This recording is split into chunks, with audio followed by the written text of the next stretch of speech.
Donc, je vais faire un dessin qu'il faudra multiplier par 2, que tu pourras moduler sur un mur de 3,30 m jusqu'à 5 mètres. Il faut que ça soit un mur où il n'y ait pas de porte, non plus un mur où il y a une fenêtre. J'ai tracé un axe à 75 cm de l'angle du mur.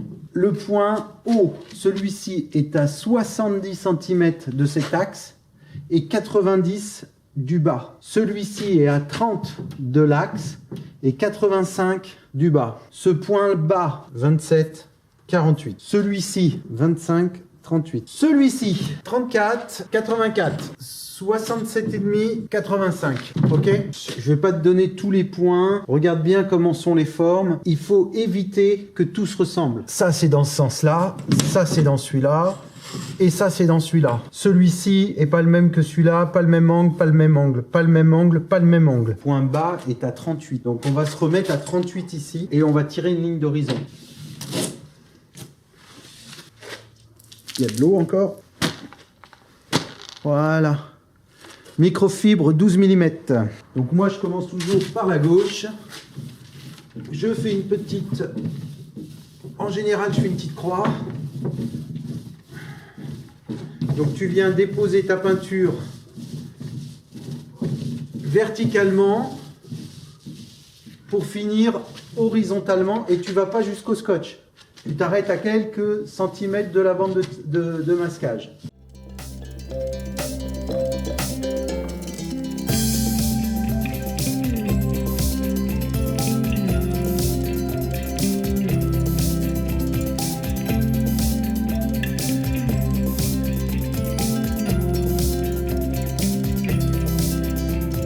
Donc là maintenant la deuxième application est terminée. Il ne faut pas attendre, t'enlèves tout de suite tes bandes de masquage. Tu as remarqué que je fais souvent de droite à gauche, comme ça j'enlève mon masque de gauche à droite. Maintenant le tracé est fait, c'est accessible à tout le monde. Il n'y a même pas besoin d'être peintre pour arriver à faire un décor à la bande de masquage, d'accord? Il y a des étapes à savoir. La première chose, c'est le séchage des peintures. Il faut savoir quand est-ce que tu enlèves et quand est-ce que tu mets ta bande de masquage et quel type de bande de masquage pour pas que ça déchire ton décor. Pour faire un décor, il te faut minimum 3 jours. Des fois, sur certains décors, il faut compter une semaine parce que tu as des temps de séchage. Donc ça veut dire que tu vas pas te mettre à 100% dedans. Tu fais un petit bout, tu t'arrêtes. Et là où on gâche souvent ces peintures, ces décors, c'est lorsque on veut aller trop vite. Tu respectes bien tes temps de séchage, tu vas y arriver. Ça, c'est mon atelier, ça.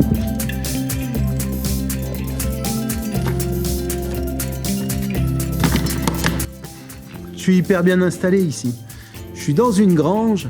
Là, c'est la partie de la peinture, tu vois, il y a de la paille et tout. Je suis super bien. Franchement, c'est le meilleur atelier que j'ai jamais eu. Au Portugal, on a la chance d'avoir, là on est au mois de décembre, on a un taux d'hygrométrie exceptionnel. Il fait pas, c'est pas du tout humide, les peintures sèchent très vite, c'est sec, c'est l'idéal pour peindre. Il fait 17 degrés au mois de décembre. Alors dès l'instant où on fait des formes, il faut que les formes elles soient tendues. Tu prends un galet, un caillou, n'importe quoi dans la nature, c'est jamais quelque chose de mou avec une cassure au milieu où l'œil il dirait tiens c'est pas forcément beau. Tu délimites la forme d'un galet, tu verras, c'est toujours parfait. La forme est toujours, c'est extrêmement dur de faire les formes à la main, des formes tendues. On va la commencer ici, on va l'arrêter là. Cette fenêtre va faire 15 cm, c'est bien. Et je trace une boîte de conserve, tout ce qu'il y a de plus basique. Je me mets en dessous de mon trait de 15. Super, première fenêtre. Celui-ci est pas trop tourné. On va mieux tourner celui-là. Le diamètre fait 22. Cette porte, on va pas la faire droite, on va la faire un peu comme ça. Voilà. Un peu accentuer l'asymétrie. 20 ml de blanc. Le même blanc que j'ai utilisé pour le mur.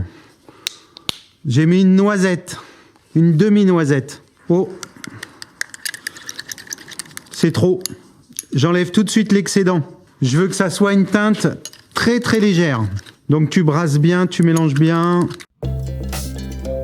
On va vite voir, ouais c'est bon, bonne petite différence, première couche. Tu fais un grand geste, t'as pas peur.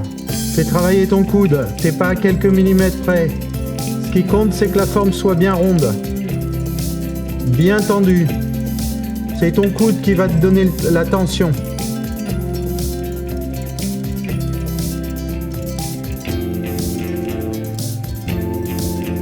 C'est pas mal ça. Si tu sens que ta peinture est trop...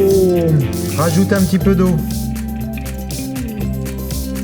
C'est le cas là. Elle n'est pas assez filante. Sois détendu, ça sert à rien d'être tendu. J'ai fait une connerie ici, ça sert à rien de le faire. Parce qu'ici, tu as une autre montagne qui passe par-dessus. On laisse sécher, on passe à l'autre.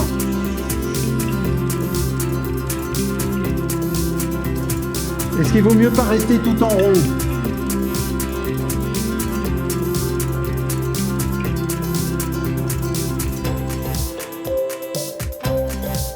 J'ai éclairci un petit peu, j'en ai refait un peu. Je trouve que c'est trop foncé. Maintenant, tu essayes de suivre le trait que tu as déjà fait.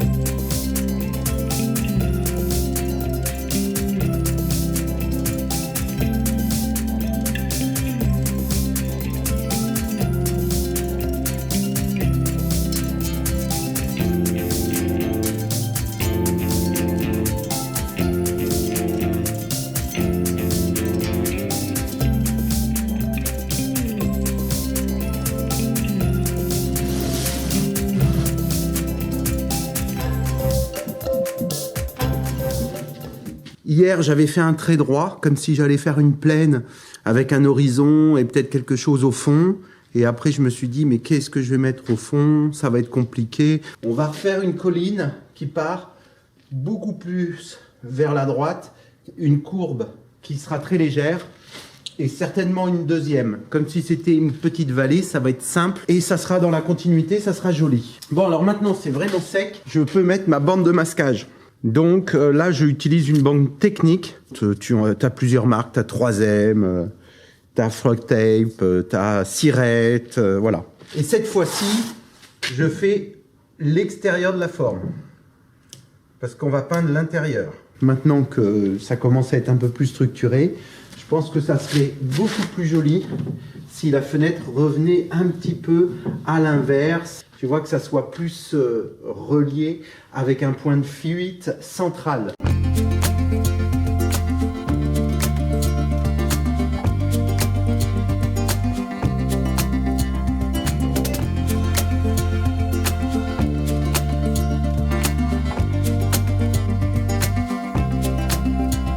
Tu lises dans le sens de la tour, horizontalement.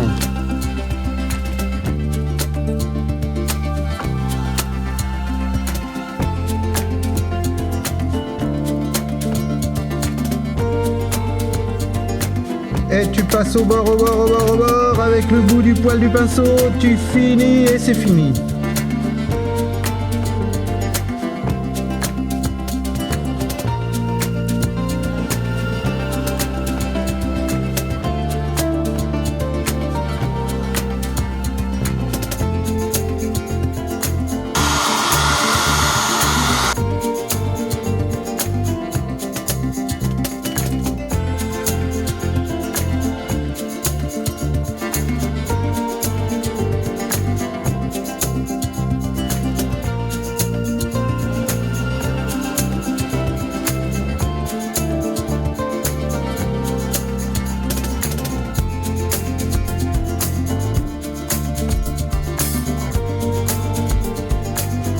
On va voir si il y a une différence. Ouais, c'est bon. Parfait. Je voulais surtout pas que ça soit pareil. Allez, on y va. Confiance. On accélère le trait pour avoir une bonne courbe. C'est la vitesse qui va donner aussi la jolie courbe. La vitesse.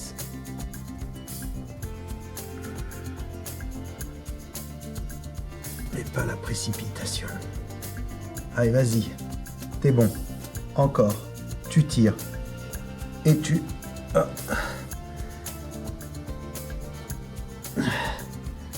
Ok. La courbe est bonne. Il n'y a pas eu beaucoup de mélange de couleurs, donc ça a été plutôt un travail facile. Les surfaces étaient quand même assez grandes. Alors, les défauts, il y en a un ici que tu vois peut-être pas. Tu le vois, ce petit défaut? Petit conseil, à chaque fois que tu fais une couleur, tu vas le faire dans un petit verre comme moi j'ai fait, et ce petit verre, tu vas le mettre de côté. Si tu fais une tache, tu pourras toujours revenir avec une petite pointe de couleur, venir retravailler. Donc ça, c'est petit conseil, tu as 1, 2, 3, 4, 5, 6, 7 teintes différentes. Celle-ci, c'est la même que celle-ci. Celle-ci, c'est la même que celle-ci, celle-ci et celle-ci. Je trouve que j'ai bien fait de mettre cette fenêtre dans ce sens-là. Ça fait un décalage. La porte dans ce sens-là, ça fait un décalage. Celle-ci ici, avec la pente inversée de ça, c'est très bien. C'est-à-dire en partant sur une seule couleur avec un ton rabattu, eh bien, tu peux faire des belles choses sans problème. Et puis la petite technique importante, c'est qu'à chaque fois que tu fabriques une couleur, il faut que tu la brasses très fortement, très bien brassée. Et à chaque fois que tu utilises ta nouvelle couleur, il faut que ton pinceau soit propre. Donc il faut que tu relaves ton pinceau et il faut qu'il soit bien séché à chaque fois que tu utilises une nouvelle teinte. Si c'est la première fois que tu arrives sur cette vidéo, bah, tu t'inscris sous la newsletter, c'est en bas dans le descriptif, tu vas sur mon site internet, c'est là où il y a tout le général. Tu as une newsletter, tu t'inscris, comme ça je t'informe une fois tous les 2 mois ou une fois par trimestre sur les nouveautés. Puis je te remercie, tu mets un pouce bleu, tu partages comme d'habitude. Et puis si tu veux vraiment te faire plaisir, je fais aussi des peintures artistiques, donc tu as dans le site, en description, ma boutique en ligne. Je te remercie, je te dis salut, à bientôt. Et là je t'ai mis une super vidéo, tu la manques pas et tu la regardes jusqu'au bout. Salut!